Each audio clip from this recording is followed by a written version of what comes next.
2024 లేదా 25లో డిగ్రీ లేదా బీటెక్ చదివారా? సాఫ్ట్‌వేర్ జాబ్ కోసం ఎదురు చూస్తున్నారా? అయితే కోడ్ జ్ఞాన్ 100 డేస్ కోర్సులో చేరండి. జాబ్ సాధించండి. మీ పేరు? జయకుమార్. జయకుమార్ గారు, ముందుగా మీకు hearty congratulations. Thank you. So ఏ కంపెనీలో ప్లేస్ అయ్యారు మీరు? Acuver consultancy. ఎంత package? 5 LP. 5 LP. So code జ్ఞాన్ని ఏ విధంగా అప్రోచ్ అయ్యారు మీరు? మేము కోడ్నాన్ని అంటే జస్ట్ ఫేస్బుక్లో సుమన్ టీవీ వీళ్ళు మీరే మా వీడియోలన్నీ మా నాన్నగారు చూసి ఓకే అంటే నేను ఫస్ట్ నరేష్ ఐటీ వీటికి వెళ్దాం అనుకున్నాను. ఓకే. ఆ తర్వాత ఈ కోడ్నాన్ రావాల్సిన మెయిన్ రీజన్ ఏంటంటే మా నాన్న అక్కడ వద్దు, ఇట్లా తెలిసిన వాళ్ళు ఉన్నారు ఇక్కడ కోడ్నాన్లో బాగుందంట అని చెప్తే ఇంకా నేను అనుకున్నది ఏంటంటే సో ఫీజు ఎక్కువ ఉంది కదా మ్యామ్, దానికి దీనికి కంపేర్ చేసుకుంటే సో ఎవరైనా సరే ఒక మిడిల్ క్లాస్ అంటే ఒక తక్కువ ఫీజు ఉన్న దానికే పోదాం అనుకుంటారు.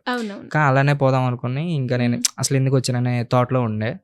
ఆ తర్వాత ఇక్కడికి వచ్చినాక అక్కడ ఇక్కడ డిఫరెన్స్ ఏంటంటే ఎగ్జామ్స్ ఉంటాయి. ఆ ఎగ్జామ్స్ డైలీ ఉంటాయి. ఈరోజు చెప్పిన సబ్జెక్ట్ మీద ఎగ్జామ్స్ ఉంటాయి.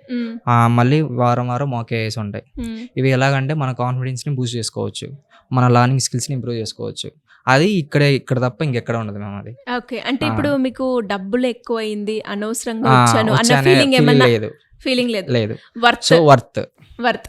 సో బిగినర్స్ కి సజెస్ట్ చేస్తావా? ఖచ్చితంగా చేస్తాను.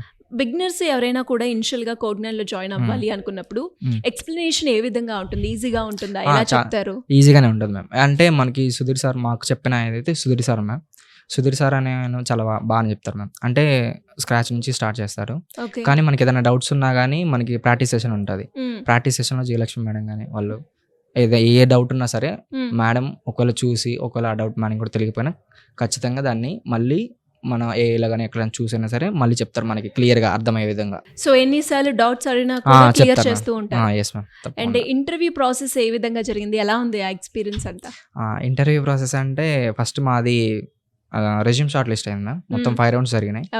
First round resume shortlist, ఆ తర్వాత రిటర్న్ టెస్ట్ మ్యామ్. అక్కడికి బెంగళూరు వెళ్ళేటప్పుడు అక్కడ రిటర్న్ టెస్ట్ రాసినాక రిటర్న్ టెస్ట్లో ఏం అడిగాడంటే ఆప్టిట్యూడ్ అడిగాడు, జావా మీద స్ట్రీమ్స్ అడిగాడు మ్యామ్. జావా స్ట్రీమ్స్ అంటే కోడ్ని ఎంత తక్కువగా మనం రాయగలిగితే అంత అంటే అటువంటి వాళ్ళని వాటికి తీసుకున్నారు.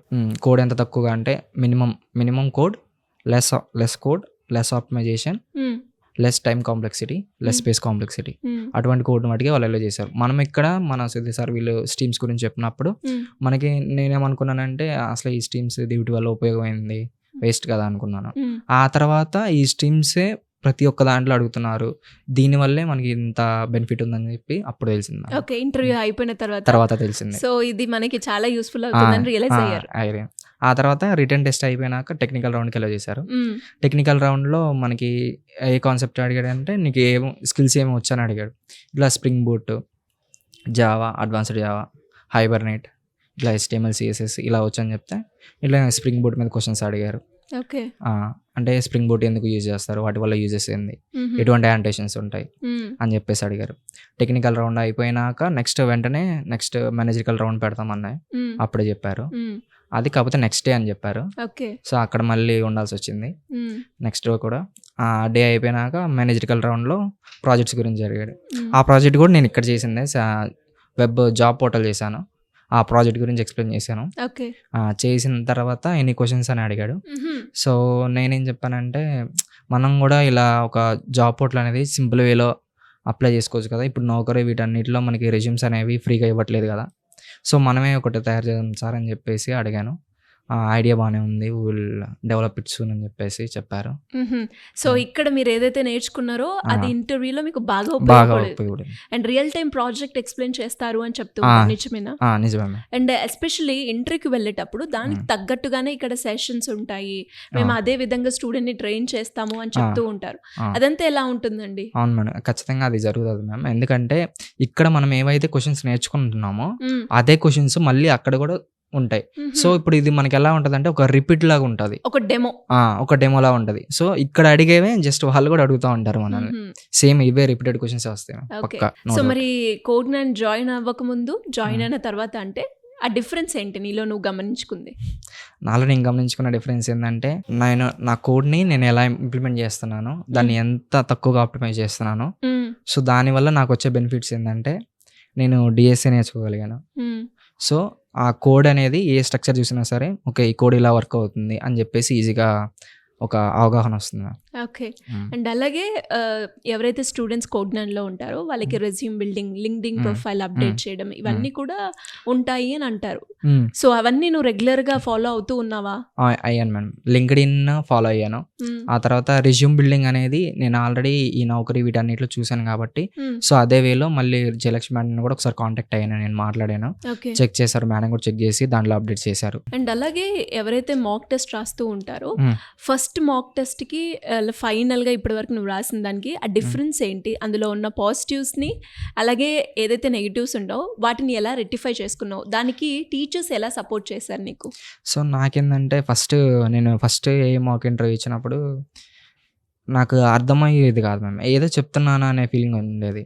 అంటే ఎలా చెప్తున్నానంటే ఓకే ఈ క్వశ్చన్‌కి ఇది ఆన్సర్ ఇలానే చెప్పుకోవచ్చు అని చెప్పేసి. ఆ తర్వాత నేను ఒక 2-3 అటెంప్ట్ చేసినాక నాకు అర్థమైంది ఓకే నా కమ్యూనికేషన్ ఫస్ట్ డెవలప్ అవ్వాలి.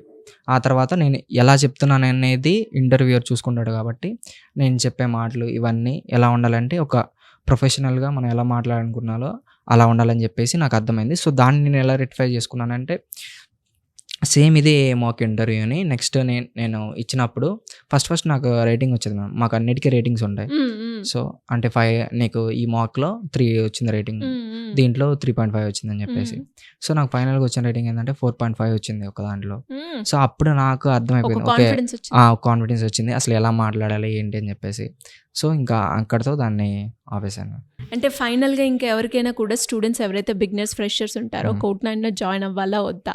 ఇటు పేరెంట్స్ అయినా అండ్ అలాగే స్టూడెంట్స్ అయినా వాళ్ళకి నీ ఎక్స్పీరియన్స్ బట్టి నువ్వేం చెప్తావు? ఖచ్చితంగా జాయిన్ అవ్వమనే చెప్తాను. ఎందుకంటే మనకి ప్రాక్టీస్ సెషన్స్‌కి ఎక్కడ ఉండవు మ్యామ్. ఆ ప్రాక్టీస్ సెషన్స్ అనేవి ఇక్కడ మనకి బాగా దొరుకుతాయి. ఓకే. అంతేకాకుండా మనకి డైలీ మాక్ వేసి ఉంటాయి.